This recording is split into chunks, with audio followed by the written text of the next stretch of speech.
حتى وإن أتى بعض الشوائب، لكن البحار لا تنجسها بعض البطائس.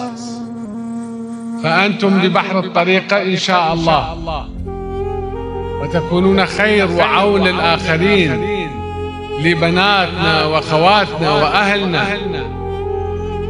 في صلاح الدين وبقية المحافظات. ودائما حديثنا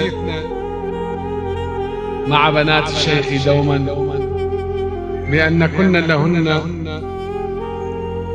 أجر أضعاف أجر الرجال. هذا مو من أجل إنه لا نقول لهم ما لهم أجر، لا، بس حتى يعرفون إيش قد أجر بناتنا كبيرات وواجبهن عظيم. فأجر الإرشاد وأجر التربية وبناء الأسرة والمجتمع الذي نحن في أمس الحاجة إلى بناء مجتمعنا.